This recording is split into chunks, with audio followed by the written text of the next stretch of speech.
Student coordinate geometry के the most repeated question को आज हम लोग करने वाले हैं।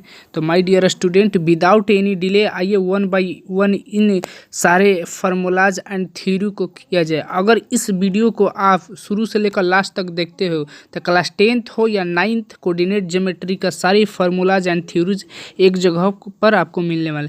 अगर डिस्टेंस पूछता है आपको ओरिजिन से तो over under root x square plus y square का फार्मूला यूज होगा। अगर डिस्टेंस आपसे पूछता है बिटवीन 2 पॉइंट, जैसे कि यहाँ पर आप देख सकते हो दिया गया है, तो इसके जब 2 पॉइंट के बीच में डिस्टेंस निकालना होगा तो over under root x2 minus x1 का whole square plus y2 minus y का 1 का होल स्क्वायर का यूज करेंगे।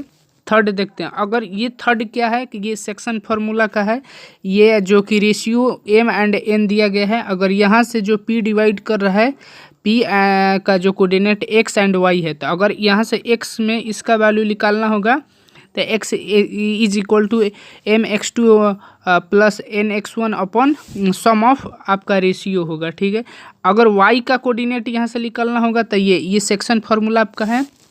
देन एक आपका, अगर आप यहाँ से अगर ये कोलिनियर पॉइंट का निकालना चाहते हो तो ये फार्मूला का आप यूज कर सकते हो, क्योंकि ये सारा फार्मूला एक ही जगह पर दिया गया है। नेक्स्ट क्या है, अगर आपको कोई यहाँ पर पॉइंट ऑन एक्स एक्सिस पर दिया गया है कोई कोऑर्डिनेट, तो वहाँ पर क्या होता है उस केस में, जैसे कोऑर्डिनेट निकालेंगे तो एक्स का तो वैल्यू एग्जिस्ट करता है।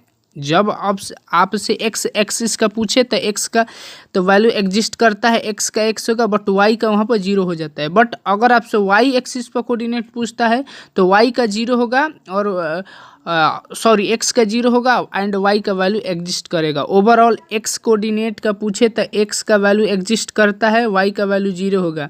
एंड वाई का जब पूछता है तो वाई का तो वैल्यू एग्जिस्ट करता है बट वाई एक्स का 0 हो जाएगा। आप इसको देख लेना। नेक्स्ट क्या है, ये आपका ट्रायंगल से है। जब भी कोई ट्रायंगल का सेंट्रॉइड पूछा जाएगा, ए बी सी यहाँ पर दिया गया है, तो उसका डायरेक्ट अगर सेंट्रॉइड यानी कि बीच का सेंटर, तो एक्स का क्या होगा, x1 x2 प्लस x3 का होगा सम प्लस अपॉन में 3 से डिवाइड। उसी तरह वाई का ये होगा। एंड इसमें जो मिड पॉइंट निकालना पी क्यू का, तो x1 प्लस x2 अपॉन 2 से डिवाइड करेंगे। फिर वाई का कोऑर्डिनेट x1 प्लस y2 का डिवाइड। देन अगर एरिया ऑफ ट्रायंगल निकालना होगा तो यहाँ से आपका एक फार्मूला होता है, जैसे कि 23, 31 एंड 12 का, यहाँ से देख लो हाफ कर देना। एंड इक्वल डिस्टेंस का जब आपको निकालना होगा, यहाँ से इक्वल ई भी डिस्टेंस होगा, ओवर अंडर रूट इसका यूज होगा। आई होप ये वीडियो समझ में आया होगा। चैनल को सब्सक्राइब कीजिए फॉर मोर।